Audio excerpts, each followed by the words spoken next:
Hi, my name is Austin Carney. I'm a junior majoring in psychology at the university, and this is my capstone presentation on the effect of music on society. So first off, I wanted to talk about why I chose this topic. The importance of music was integrated in me at a very early age, with my mom being involved and a lot of family involved in choral, both at the organized religion level and high school and throughout their time on this earth. So it's been heavily ingrained that music is important to me, and I picked that up at a very early age, singing to Barney in the car as a 3-year-old. And I wanted to see what research was pointing to, because I know how I feel and how music has affected me, but I wanted to see empirically what was being said.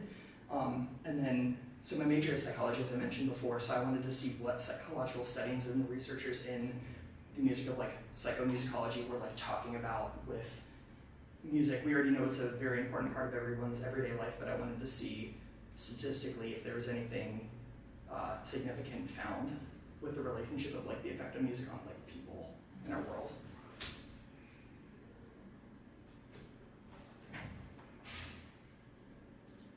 Okay, so one of my first, I'll go through my sources that I had. So the first source that I pulled was the Catterall book that we talked about in class, the 12-year study with over 1,000 items pulled for what they were looking at.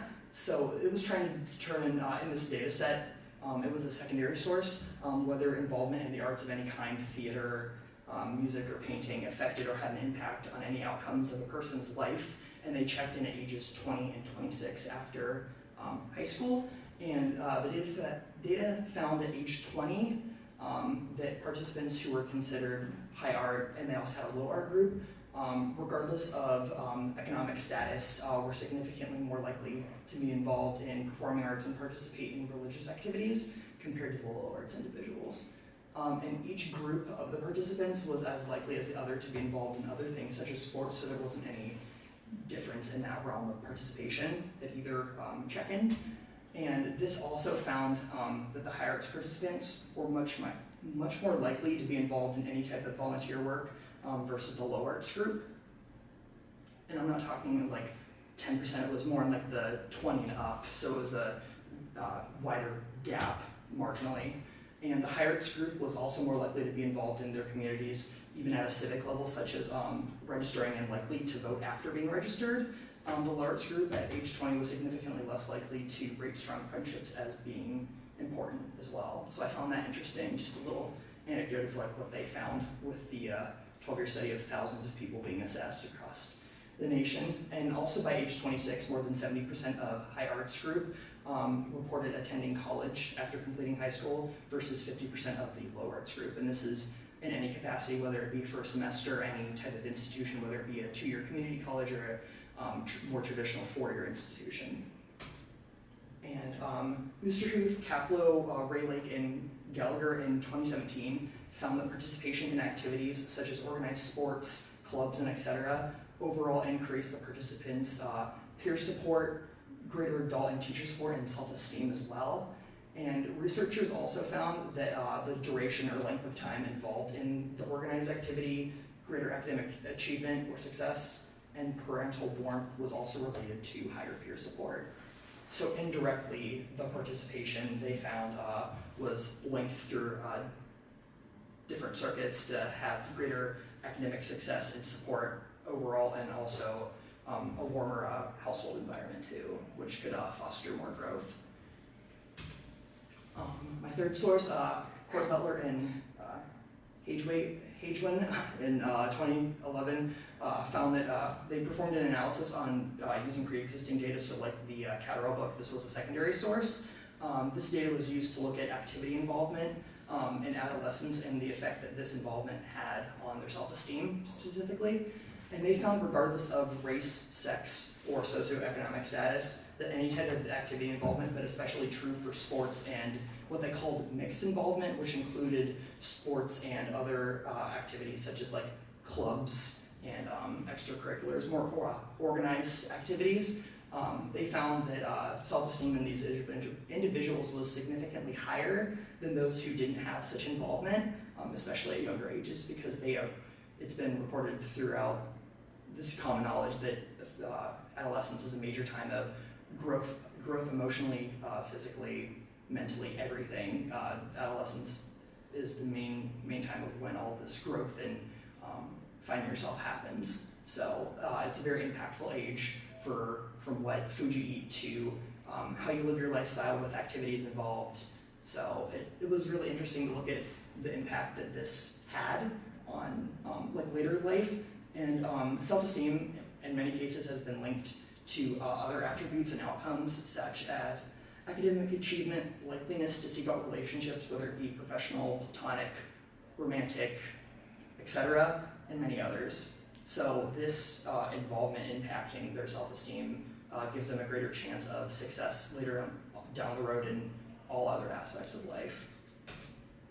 And George Stickle, Rashid, and Wumpford in 2007 did a first-hand study, so they collected all this data themselves on over 300 individuals. I believe the specific number was 358 participants, answered questionnaires about their involvement with music, ability to play an instrument, genres of music they enjoy, and other attributes such as social skills, intelligence, emotional stability, depression, etc. And the researchers found a very strong parallel between those who enjoyed classical music and those who reported or claimed ability to play an instrument. So those who play an instrument are found in the study to be more likely to possess greater intelligence than those who don't play an instrument, and they found the same for the classical group. So participants who enjoyed classical music and playing an instrument were both found to fall more on the positive side of the personality spectrum, so reported higher levels of extroversion, intelligence, higher social skills, more developed social skills. And so they assessed this via a questionnaire that they handed out. And so, as I said, reported lower depression, higher emotional stability, and they found that throughout the years in this research that self-reporting methods such as collecting data via more qualitative methods like surveys and questionnaires, that the validity and the accuracy is very high because we know ourselves very well, and we like to talk about ourselves a lot too. So this has a lot of external and internal validity as well. So the soundness of this research shouldn't be questioned. And also, Greasley and Lamont in 2011 looked at people aged 18 to 30 and their level of interest and involvement with music, and they separated them into 3 groups in their study: low, moderate, and high. And they found that music is a part of many people in their everyday life. This music can be listened to when alone, out in the world, such as elevator music or socializing with their peers. So in all aspects, music is a part of our lives. People enjoy a variety of music for numerous reasons, such as to not feel as alone, to concentrate on a task, or distract themselves from something. So it works in both directions. And also many other reasons that were reported. They found over 800 different reasons why people listen to music throughout this group of, I believe, hundreds of participants. And so they found that music plays a significant role in the lives of people across the globe. So it isn't just one culture, it's cross-culturally. Music has been found significantly in all continents. So where I fall into this, as I said earlier, music for my mother, since she was a choir kid in high school and throughout her life, singing and just music in general was placed very high on the level of importance. It was school, and then music fits into school for us. And so in 5th grade, I was encouraged to start band since I'd been playing percussion instruments since the age of 3.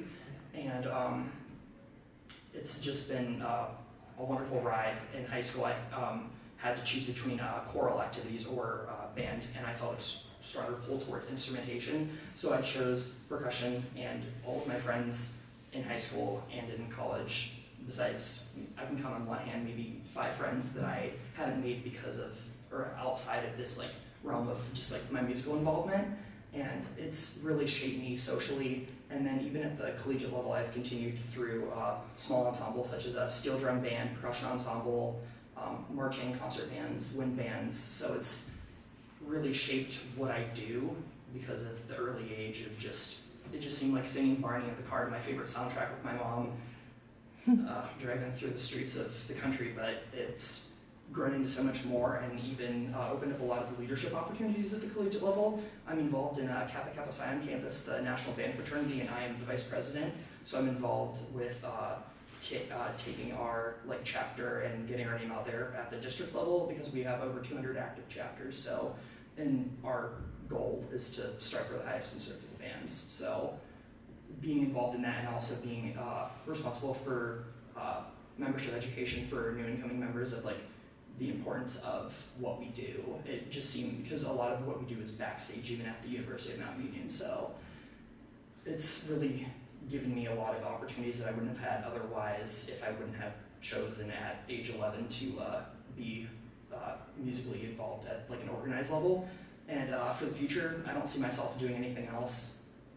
I want to keep it more as a hobby level. I don't want to do it professionally because I don't want it to lose its spark in me. I want to continue music, find a community band, and all of my musical involvement has been a band instrumentation focus. So I really enjoy where things have gone for me because of music. So I know how it shaped me, and the results pull that it's helped a lot of other people too in small ways, whether they've been involved not at the collegiate level, but just singing along in their car to their favorite Britney Spears song. And these are my sources in APA format.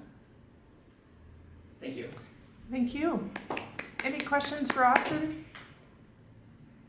I'm just gonna show, I probably should have been doing this the whole time, show the class. Here we are, hello, oops.